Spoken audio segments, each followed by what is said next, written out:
The Canon C50, Canon's first real compact cinema camera of the 20s. If my C80 is a merger between something like my C400 and my 1DX Mark II, then the C50 is combining a Canon cinema body like my C400 and my R5. And let's be honest with ourselves, no matter what camera company you root for, it's pretty hard to make the wrong choice nowadays.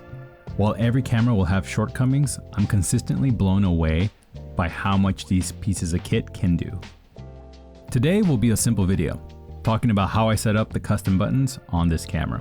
Custom buttons truly do set this camera apart when looking at similar cameras in this bracket, but even more so when you compare it to something like its photo-based sibling. The Canon C50 has a staggering 14 assignable buttons, bringing the total number of press selection I/O to 20 if you count the non-assignable buttons. Add 3 on-body spin dials and you have so much to work with.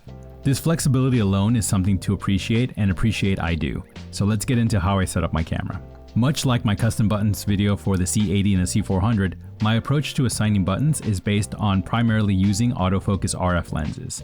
Oh, and this is specifically a video for assignable buttons in video mode. Setting them for photo is a whole different setup with more limitations that I won't be getting into. The C50 comes pre-programmed to have custom button 6 to be set to the assignable buttons tab of the menu. So I recommend setting this button last, as it's a nice shortcut for making this a quicker and more efficient process.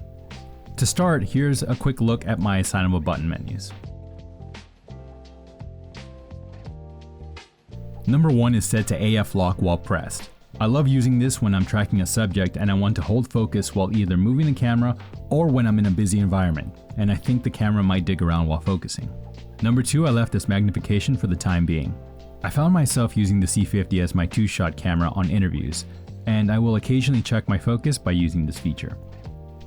Number 3 is set to my menu.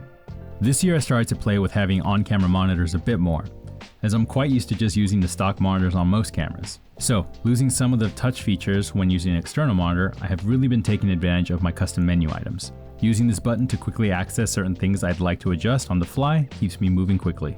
4 stays as my display toggle. I often like seeing a clean display, so having this button quickly accessible is fantastic. Number 5.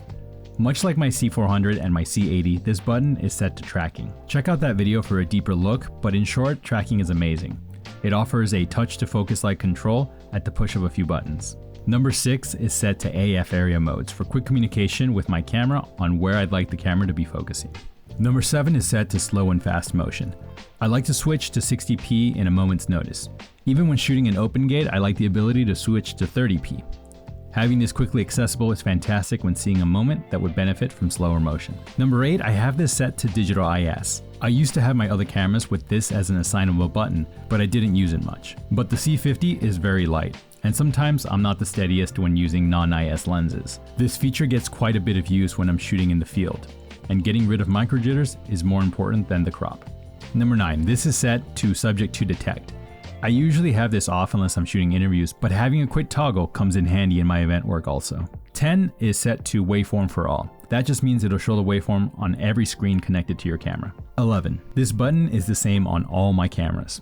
I tend to shoot at the base ISOs of all my cameras 90% of the time. Being able to toggle through them quickly comes in quite handy when shooting doc and event work. Number 12. False color is one of my most used features on the recent Canon cinema lineup. It's set up in the same location on all 3 of my cameras. Number 13. Similar to false color, I have the AF toggle set to this custom button on all my cameras. That being said, it gets less use on the C50 as the button placement is so close to the lens due to the size of the camera that toggling the AF switch is easier to do on this camera than on my C400 or my C80. I leave it for now for muscle memory with my other cameras. 14 is left to set white balance. Usually gets toggled at the start of a shoot and most often stays in place, so needing better access of the button isn't needed like the buttons on the right side of the camera. The dial around button 6 is set to ISO adjustment, and the dial by the front record button and button 11 is set to adjust the aperture of the lens for quick exposure adjustments. The C50 is set to shutter angle and it's at 180, so adjusting that would be rare. If you have any assignable button that highlights a setting on the screen like this, you can quickly toggle the joystick to any of the settings and adjust those when needed. I hope this video was helpful and happy shooting.